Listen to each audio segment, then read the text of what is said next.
បាល់ទាត់មានទាំងការឡើងចុះភាពអ៊ូអរនិងច្របូកច្របល់នៃអតីតកាលឥឡូវនេះគឺជារឿងរ៉ាវរបស់ក្រុមមួយដែលនៅតែដេកលក់ដើម្បីរង់ចាំថ្ងៃត្រឡប់មកវិញព័ត៌មានបាល់ទាត់ថ្ងៃនេះតើអ្នកនឹកវាទេក្រុមដ៏ល្បីល្បាញដែលនៅតែរង់ចាំថ្ងៃត្រឡប់មកវិញមុននឹងស្ដាប់វីដេអូឃ្លីបនេះសូមចុច like share និង subscribe Channel របស់យើងខ្ញុំផងគ្រាន់តែចុចប៊ូតុង subscribe ដើម្បីគាំទ្របាល់ទាត់ពិភពបាល់ទាត់នៅប្រទេសអង់គ្លេសមិនដែលឈប់ឈរឡើយអំណាចនៃលុយនិងទីផ្សារធ្វើឲ្យយើងឃើញតែរូបភាពដែលធ្លាប់ស្គាល់ក្រុមធំគឺជាក្រុមដែលតែងតែស្ថិតនៅលើកំពូលតារាងលីករហូតដល់ភ្លេចក្រុមនានាកាលពីអតីតកាលក្រុមដែលធ្លាប់ជាក្រុមដំបូងគេដែលបានក្លាយជាពណ៌សម្រាប់ Pop League កាលពីអតីតកាលពួកគេគឺជាក្រុមដែលដូចជាខ្មោចពួកគេធ្លាប់ជាក្រុមដែលមានមន្តស្នេហ៍និងប្លែកពីគេពួកគេគឺជាក្រុមដែលធ្លាប់ជាបេះដូងរបស់អ្នកគាំទ្របាល់ទាត់កាលពីអតីតកាល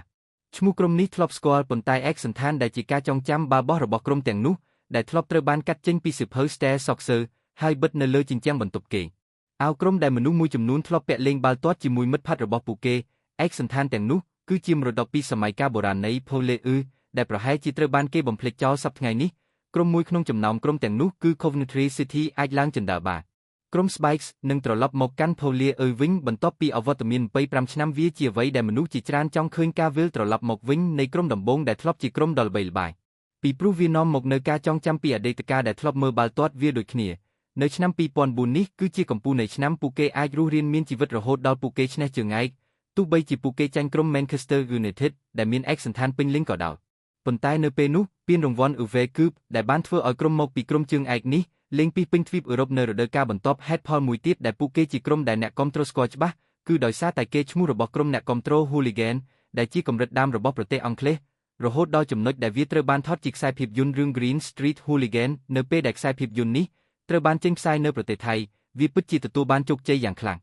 នៅក្នុងខ្សែភាពយន្តនេះវានិយាយអំពីក្រុមអ្នកគាំទ្រ Millwall ដែលជាក្រុមផ្ទុយពីខ្លួនដែលជាក្រុមអ្នកគាំទ្រ West Ham ភាពឆៅភាពខូខើរបស់ក្រុមផ្ទុយដែលធ្ងន់ត្រូវបានគេនិយាយថាជាការពិតអ្នកណាដែលមិនទាន់បានមើលខ្ញុំចង់ឲ្យអ្នកសាកល្បងវាក្រុមអ្នកលើកទឹកចិត្ត Millwall មានបាវចនាមួយថា Sancto London មានឈ្មោះលយមួយហៅថា The Den ដែលមានន័យថារូងភ្នំដែលសត្វរស់នៅពួកមនុស្សអាក្រក់ហៅវាស្រែនេះថាដូចជារូងសត្វតក៏មានពាក្យស្លោកមួយដែលនិយាយច្រើនអំពីខ្លួនឯងផងដែរប្រសិនបើ Liverpool មានបទ You Will Never Walk Alone ដែលនិយាយអំពីសាមគ្គីភាព Millwall ក៏មានបទ No One Lakers We Don't Care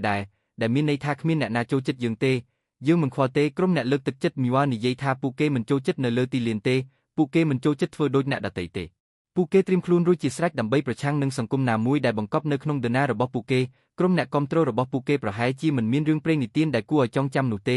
សម្រាប់អ្នកគាំទ្របរទេសវាអាចជាដោយសារតែពួកគេមិនដែលលេងនៅក្នុង Premier League ប៉ុន្តែ Millwall គឺជាក្រុមកំណើតនៃក្រុមអ្នកលើកទឹកចិត្តដូចជាក្រុម Kiel នៅពេលដែលពួកគេនឹងទៅដងដែងជាមួយ Everton រួមទាំង Teddy Sheringham នេះគឺជាក្រុមដំបូងគេក្នុងនាមជាក្រុមអ្នកលើកទឹកចិត្តអាជីពរបស់ពួកគេបច្ចុប្បន្ននៅក្នុងចំណាត់ថ្នាក់ពិន្ទុពួកគេអាចឡើងចំណាត់ថ្នាក់បា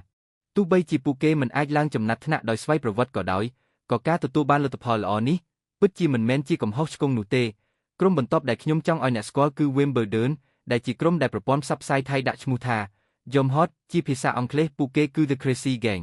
ពួកគេល្បីល្បាញខ្លាំងណាស់កាលពួកគេលេងនៅ Premier League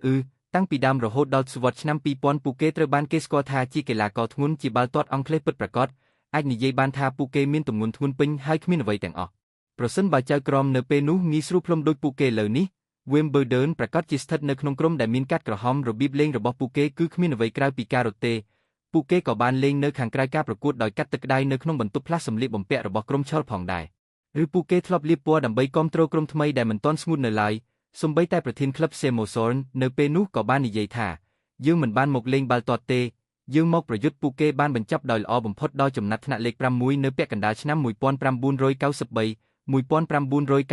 1993-1994ពួកគេថែមទាំងល្អជាង Liverpool ទៀតផងពួកគេក៏បានឈ្នះពានរង្វាន់ FA Cup ក្នុងឆ្នាំ1988ផងដែរនៅពេលនោះគឺ King បានទៅ Liverpool ក្នុងដំណាក់កាលជោគជ័យមួយមុនទសវត្សរ៍ឆ្នាំ2000ពួកគេបានឈរនៅលើកំពូលតារាងរយៈពេល14ឆ្នាំអ្នកទាត់ដ៏ល្បីរបស់ពួកគេក៏រឹងមាំដែរដូចជា Dennis Wade ដែលធ្លាប់ល្បីនៅទីនេះមុនពេលគាត់ផ្លាស់ទៅ Chelsea មនុស្សម្នាក់ទៀតដែលលើសពីនិមិត្តរូបរបស់ក្រុមនៅពេលនោះគឺ Vinnie Jones គាត់គឺជាចំណុចកណ្ដាលនៃក្រុមដែលមើលទៅដូចជាមេក្រុមចោលប្លន់ជាងកីឡាករបាល់ទាត់គាត់លេងយ៉ាងលំបាកគាត់លេងយ៉ាងរឹងមាំគាត់លេងជាមនុស្សគាត់មិនលេងបាល់ទាត់ទេមានរូបភាពមួយរបស់គាត់កំពុងច្របាច់ Paul Gascoigne រហូតដល់គាត់ក្លាយជារឿងព្រេងនិទានទោះបីជាគាត់នៅកំពូលតារាងនៅពេលនោះក៏ដោយគាត់នៅតែរត់គេចពី Vinnie Jones ជើងរបស់គាត់មិនសូវល្អទេ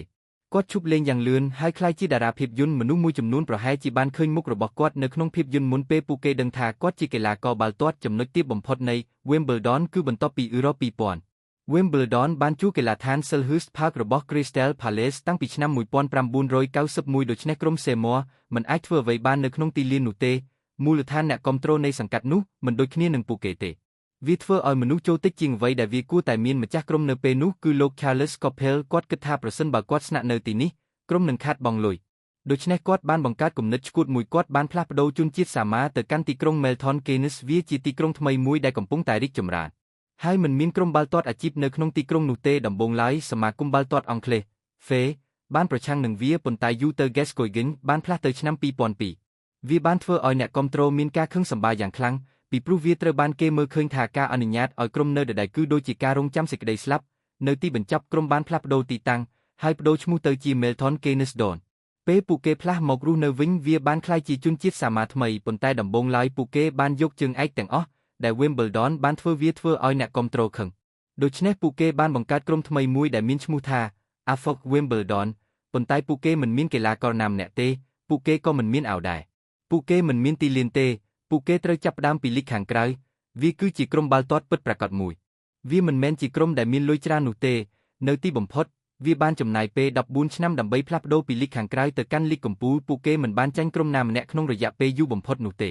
ពួកគេគឺជាក្រុមល្អបំផុតនៅក្នុងប្រវត្តិសាស្ត្របាល់ទាត់អង់គ្លេសពួកគេបានឈ្នះ69ប្រកួតនិងឈ្នះពានរង្វាន់ចំនួន9ចាប់ពីថ្ងៃទី22ខែកុម្ភៈឆ្នាំ2003ដល់ថ្ងៃទី4ខែធ្នូឆ្នាំ2004ក្នុងពេលជាមួយគ្នានេះក្នុងឆ្នាំ2007អ្នកគាំទ្រ Wimbledon ទូទាំងប្រទេសបានដាក់សម្ពាធលើមក Don ឲ្យប្រគល់ពានរង្វាន់និងប្រវត្តិសាស្ត្រទាំងអស់ទៅឲ្យក្រុម Wimbledon ដើមវិញឥឡូវនេះ Wimbledon ដែលជាក្រុមដែលធ្លាប់ស្ថិតនៅក្នុង Premier League លែងមានទៀតហើយនិង AFC Wimbledon ដែលជាក្រុមដែលឥឡូវនេះស្ថិតនៅក្នុងលីកតែមួយចូលយើងបន្តទៅ Derby County ពួកគេធ្លាប់មានប្រវត្តិយូរអង្វែងប៉ុន្តែនៅដើមសតវត្សទី70 Derby ដែលមានឈ្មោះហៅក្រៅថា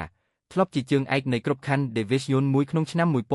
1972និង1975រឿងព្រេងរបស់ពួកគេគឺជាកីឡាករលំដាប់ពិភពលោកដូចជា Byron Kerfoff គាត់គឺជាអ្នកដែលបានដឹកនាំក្រុម Derby ពី Division 2ឲ្យក្លាយជាជើងឯកគាត់ថែមទាំងមានរូបភាពមួយនៅពីមុខខែកសណ្ឋានរបស់គាត់ទៀតផង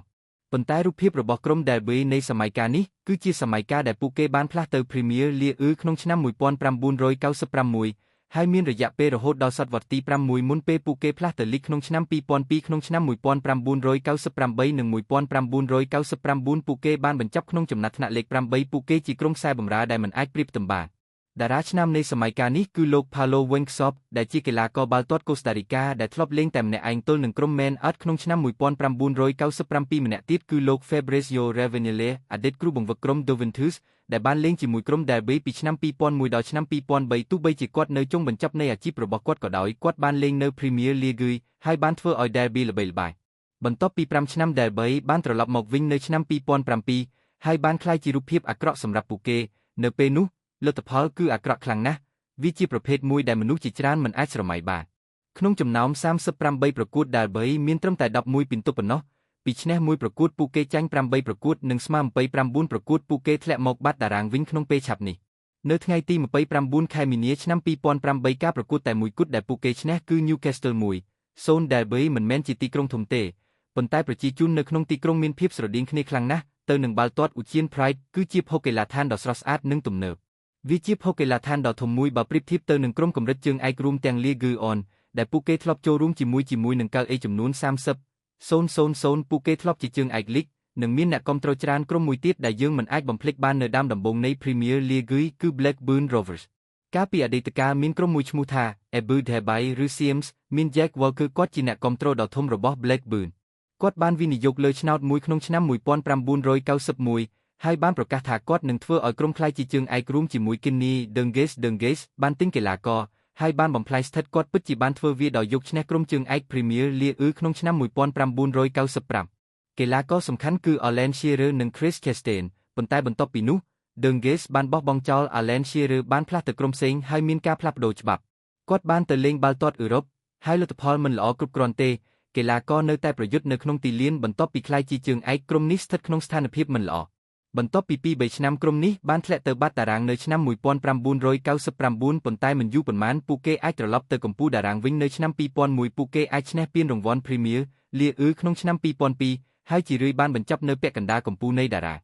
នៅឆ្នាំ2012ពួកគេបានធ្លាក់ដល់បាត់ម្ដងទៀតហើយមិនអាចវិលត្រឡប់មកវិញបាននៅពេលនោះវាពិតជាឈឺចាប់ខ្លាំងណាស់សម្រាប់អ្នកគាំទ្រពីព្រោះក្រុមហ៊ុន Vinke Group ដែលជាក្រុមហ៊ុនស្ថានចិញ្ចឹមមាន់ឥណ្ឌាបានគ្រប់គ្រងក្រុមមិនបានល្អទេប៉ុន្តែការសម្រេចចិត្តមិនល្អអ្នកគាំទ្របានស៊ូនឹងលេងក្នុងការប្រកួតជើងឯកមិនបានល្អទេ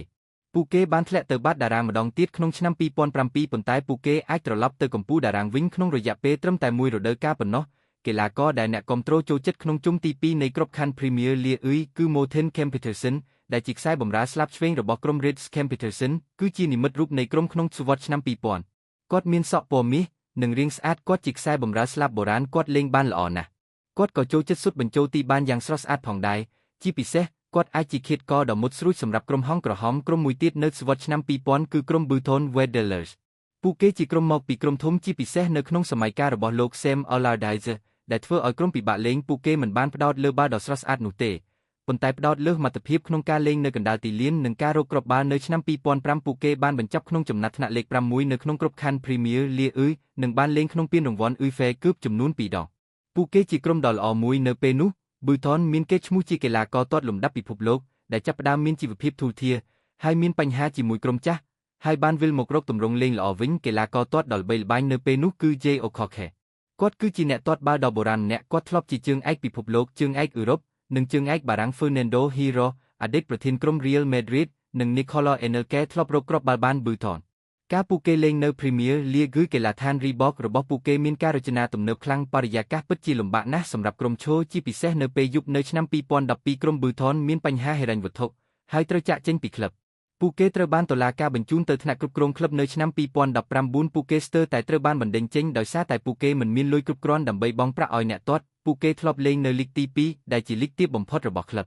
ឥឡូវនេះពួកគេមានក្រុមថ្មីមួយហើយកំពុងព្យាយាមលេងនៅក្នុងលីកទី1ទាំងនេះគឺជាក្រុមដែលអ្នកគាំទ្របាល់ទាត់ជាច្រើនកំពុងរង់ចាំក្រុមខ្លះបានវិលត្រឡប់មក Premier League វិញខណៈដែលក្រុមខ្លះទៀតនៅតែស្វែងរកឱកាសតាមពិតទៅនៅមានក្រុមផ្សេងទៀតដែលយើងមិនទាន់បានលើកឡើងនៅឡើយតើអ្នកនៅតែនឹកក្រុមណាឬលេងជាមួយកីឡាករទាត់បាល់ណា